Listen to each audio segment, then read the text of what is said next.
absoluto. Agora, o mais importante, Conceição, é saber quais são os ídolos hoje. Porque hoje, ninguém mais é tentado a adorar um pedaço de pedra. Ninguém mais é tentado a adorar um pedaço de madeira, por mais bonito que seja. Hoje, os ídolos que disputam o lugar de Deus no nosso coração têm outros nomes. Por exemplo, tem o nome de dinheiro. Por exemplo, tem o nome de poder. Por exemplo, tem o nome de prazer. Os três grandes ídolos do mundo de hoje. Esses sim andam disputando com Deus a adoração dos homens. E há muita gente de joelho. Há a religião do dinheiro, há a religião do poder, há a religião do prazer. Há muita gente de joelhos cultuando esses ídolos. E cultuando esses ídolos de tal maneira, colocando-os como valor absoluto em suas vidas, pisando sobre o seu próximo, desrespeitando a pessoa humana e, em última análise, estragando a própria vida. Então, se Moisés vivesse hoje aqui no Brasil, Moisés não teria a mínima preocupação com imagens dos nossos santos de pedra, de pau, que inclusive às vezes são obras artísticas e outras vezes são até de bastante mau gosto, né? Embora por causa desse apego todo do povo a certas imagens. Moisés hoje seria o homem que gritaria contra a idolatria do dinheiro, que gritaria contra a idolatria do poder, que gritaria contra a idolatria do prazer inconsequente, que diria: não crieis ídolos, não adoreis esses ídolos, mas voltai a vossa adoração para o verdadeiro Deus, aquele que é nosso Pai e no qual todos nós somos irmãos. Nós falamos nesse momento diretamente do Instituto do Coração.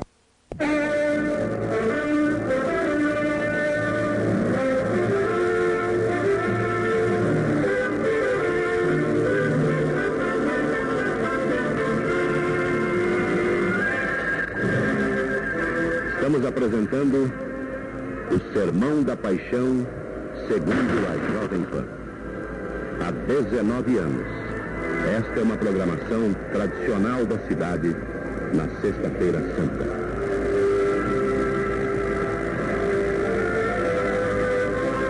Impressionante, Dom Celso, o presidente, né?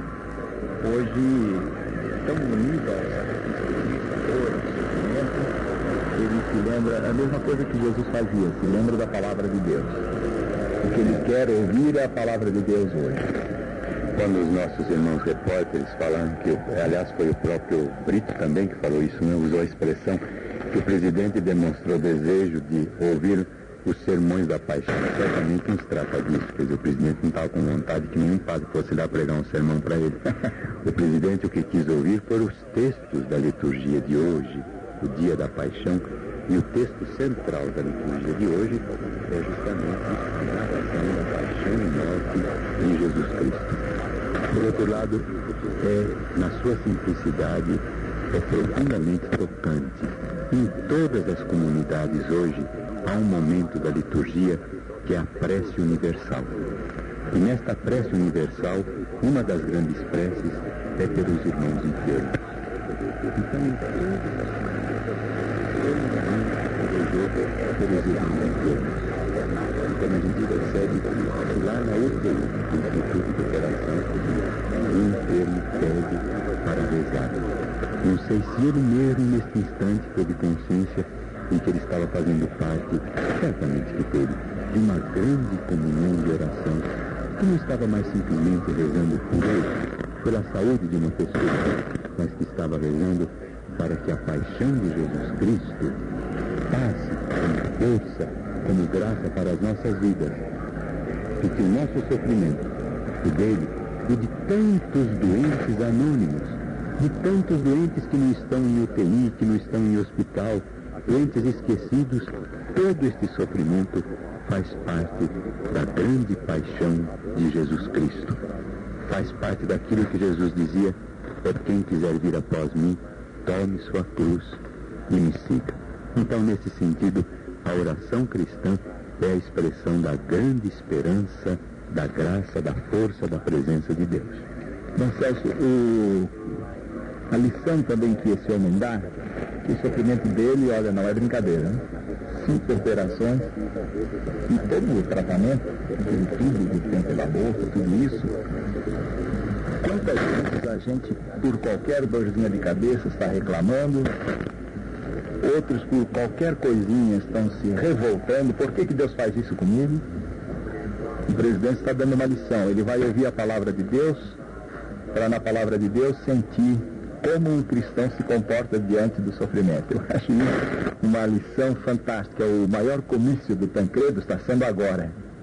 Ele está dando uma lição, queira ele recupere a saúde ou não, a lição dele nesses tempos está sendo uma coisa que vai ficar na história do nosso povo e vai repercutir por algum tempo. Mesmo sem Tancredo, o que quiserem fazer no Brasil tem que ser feito dentro desse espírito, dessa união e dessa esperança que ele ajudou a criar. É também interessante a gente lembrar que tantas vezes os homens públicos dão mau exemplo para o povo. Tantas vezes. Então, a gente também precisa ver a grandeza de um exemplo de força, de fé, de enfrentar o sofrimento, embora nenhum de nós saiba toda a profundidade disto aí que vai no coração da pessoa do presidente. Eu acho interessante os nossos irmãos repórteres, com que assodamente eles fazem perguntas e querem saber se daqui a 5 meses, daqui a 4 meses, se amanhã, se ontem, se hoje. A gente vê em tudo isso um desejo de bem informar. Mas a gente vê também em tudo isso aquela pergunta que todos nós gostaríamos de fazer diante do mistério da vida. Nós gostaríamos de saber mais. Diante da vida que luta contra a morte, nós gostaríamos de ter respostas mais exatas, como 2 e 2 são 4. E, no entanto, a gente tem que se curvar ao mistério e tem que se curvar e se alegrar com o mistério da vida que vai vencendo a morte. E isto volto a dizer, na pessoa do presidente e na pessoa de tantos enfermos anônimos que sofrem com a mesma paciência, que enfrentam a dor e a doença com a mesma coragem, com a mesma fé em Deus e com a mesma vontade de vencer para poder realizarem o bem entre os irmãos.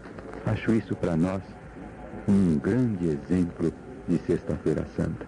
O fato de todos nós estarmos voltados para a UTI do Instituto do Coração, e estamos, nos deve fazer lembrar que todos os dias, em grandes hospitais, em muitos hospitais do mundo, que todos os dias, em muitas casas da nossa cidade de São Paulo, a vida está lutando contra a morte na pessoa de irmãos nossos. E veja, é muito interessante que nós liguemos esta preocupação com a vida neste momento que estamos celebrando a Semana Santa, os acontecimentos fundamentais de Jesus Cristo. Se nós nos recordamos de um texto de Mateus, onde João Batista manda um representante seu a perguntar a Jesus Cristo: Jesus, é você ou é outro que deve vir? Você é o Messias? Então Jesus, sem responder se era ou não o Messias, ele disse: vai lá e diz para o João Batista o que você está ouvindo, não só ouvindo, porque Jesus não é só de palavras, o que você está ouvindo e vendo. E dizia, né? Logo após, não sei se vocês se recordam, os cegos veem, os coxos andam, os leprosos são curados, enfim, a preocupação com a vida de novo. Jesus Cristo se preocupa com a vida. E neste momento parece que nós estamos diante do sacramento da Semana Santa. Tancredo está mostrando a todos nós que este é o verdadeiro sentido da Semana Santa. Jesus Cristo que sofre, Jesus Cristo que padece pela vida. Eu creio que é este o sentido também destes tantos dias de hospital de Tancredo. É quase que o engendramento, né, da vida que cursa, para mostrar que nada se transforma com facilidade. Meu nome é Manuel, eu moro em Santa Mário. Eu gostaria de saber, porque a igreja ensina que a pessoa quando morre tem que passar um determinado tempo no purgatório, e é onde se encontra essa palavra na Bíblia, que eu procurei e não encontrei. Vai ser difícil você encontrar isso na Bíblia, viu?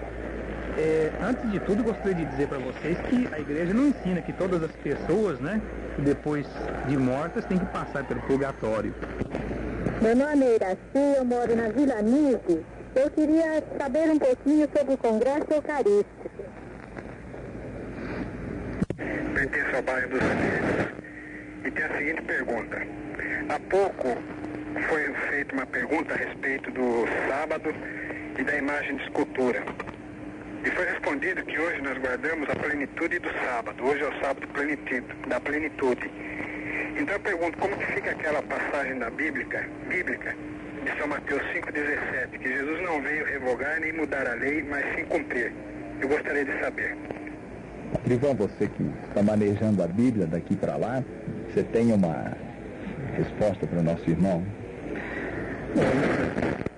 Às vezes a gente pega as pessoas por uma palavra que elas dizem e se esquece de tomá-la no seu contexto. Isto é o início do preconceito. A gente foi numa festa, encontrou uma garota, encontrou um rapaz ali, a primeira palavra que saiu da boca dele, somente por aquela palavra nós julgamos pelo resto da vida. Aquele menino é um chato, aquela garota é uma chata, né? E daí pra frente a gente já cria um clichê para ela. É importante que a gente, sempre que queira conhecer uma pessoa em profundidade, se interesse um pouco mais pela vida dela.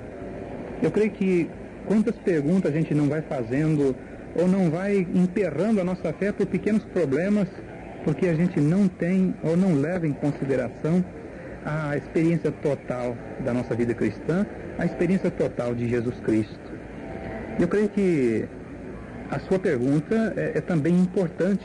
Nós devemos perceber que você, pedindo uma explicação sobre Mateus 5,17, onde lá está, não é? Jesus Cristo, que diz, né, não penseis que vim revogar a lei nem os profetas. Não vim revogá-los, mas dar-lhes pleno cumprimento. Então é importante que a gente compreenda qual é o significado desta lei. E eu na Bíblia não encontrei nenhuma passagem mais apropriada para resumir toda a lei do que uma passagem do livro do Deuteronômio, aquele que é chamado o 5º livro do Pentateuco, ou o primeiro livro da história deuteronomística. É o capítulo 30 do Deuteronômio, no versículo 15. E eis como é que o deuteronomista, este senhor, não é? Ou este grupo de senhores que escrevem o Deuteronômio, eles resumem deste modo a lei. Esta que Jesus Cristo diz que não veio revogar. Eis que coloco diante de vocês hoje a vida e a felicidade, a morte, aliás, a vida e a felicidade, a morte e a infelicidade. Quer dizer, o centro da lei, o centro da preocupação da lei é a vida do homem e a felicidade do homem. Por isso que Jesus Cristo não arreda pé absolutamente deste centro da lei. Isto é, também ele veio fazer tudo para que o homem tenha vida, para que o homem seja feliz. Por que tudo isto aconteceu? Hoje já várias vezes foi respondida a mesma pergunta, né? E o próprio Almeida mesmo entendeu. Entendeu, isso. Ele só apenas tinha que... Tudo bem. Uhum. Você estava querendo falar alguma coisa? Então nós podemos entender outra. Meu nome é Solange, eu sou de Campinas. Eu gostaria de saber por que na Igreja Católica se diz confessar os pecados ao Padre, se na Bíblia Jesus disse que nós devemos confessar os nossos pecados ao Pai, que Ele é fiel e justo para nos perdoar de todos os nossos pecados. Boa essa, Solange, que tem muita gente que prefere contar os pecados ao Padre e não ir lá se reconciliar com o irmão, viu? É muito mais fácil confessar ao Padre, despejar lá com o Padre, do que ir lá pedir perdão, se desculpar com o irmão. E aí eu lhe pergunto, o que adianta ir contar ao Padre que ofendeu fulano e tal, e não foi lá se reconciliar com ele? E o que Jesus disse? Se você não se reconciliou com seu irmão, não adianta ir lá no altar fazer oferta. Deixa a oferta para primeiro se reconciliar.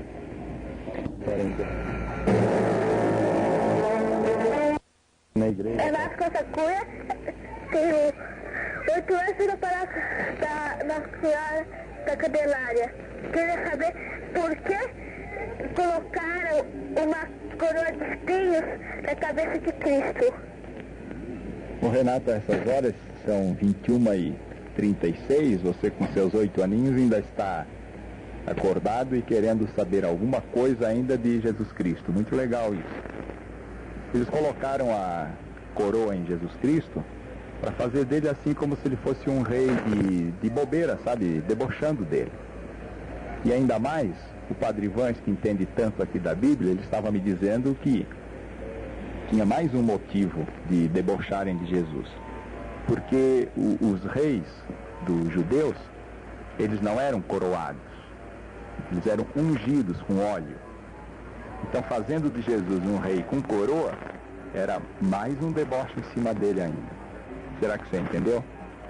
Mas o importante, Renato, é isso que você se interessa pelas coisas de Jesus Cristo e lembrar que você, como eu, como nós todos, um dia fomos ungidos também, né? No nosso batismo, com óleo, fomos feitos filhos de Deus. E nós temos que mostrar isso em toda a nossa vida. Assim como você faz, como criança de 8 anos, vai fazer como adolescente, jovem, né? Como o nosso presidente também está fazendo, tá? Meu nome é Elizabeth, eu moro no Butantã. Eu queria saber se vocês católicos acreditam no evolucionismo ou no criacionismo. Tá aí de novo uma pergunta para vocês católicos. E aí eu respondo para todos nós, refletindo um pouquinho. Interessante como essa pergunta reflete uma preocupação assim, que era muito presente há uns 30 anos atrás, quando, em nome da fé, se tentava interpretar a Bíblia num sentido criacionista ou evolucionista. O que significa isso? Significa se o aparecimento do mundo, do homem e de todos os seres teria sido diretamente, cada um por sua vez, como sugere a Bíblia, não é? No princípio Deus fez isso, depois fez aquilo, depois criou os animais, depois as plantas e depois o homem, tendo criado também os astros. Ou, segundo uma outra teoria científica, vinda de Darwin, sobretudo, e de Lamarck, se, pelo contrário, o homem ou outros animais teriam procedido como numa espécie de descendência em cadeia. Não é? Um animal dando um outro animal mais superior, digamos nós, se falava até numa certa evolução do peixe, depois o anfíbio, depois o pássaro, depois os mamíferos e por aí vai. Toda esta discussão pode continuar, mas ela deixou de ser uma discussão religiosa. Hoje em dia, ninguém mais, em nome da religião, afirma seja o evolucionismo, seja o criacionismo. O que a fé nos ensina é que Deus criou tudo.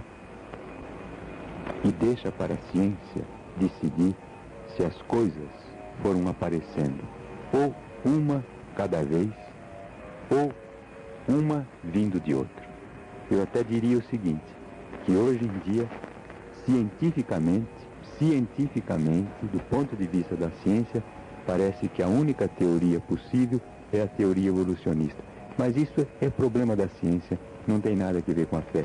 Então não são vocês católicos, nem vocês crentes, nem vocês isso, vocês aquilo. O homem de fé sabe que Deus criou tudo. E o homem de ciência optará por aquela teoria que lhe parece mais convincente segundo a sua ciência ou os dados ou hipóteses ou realidades que ele tenha em mãos. Eu sou Elizabeth, moro no Capão Redondo e gostaria de saber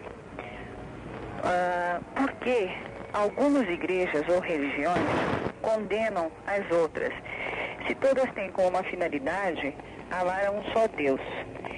E se essas igrejas que são condenadas, de onde vem a autorização? Se elas são erradas, por que elas são autorizadas a continuar com a pregação?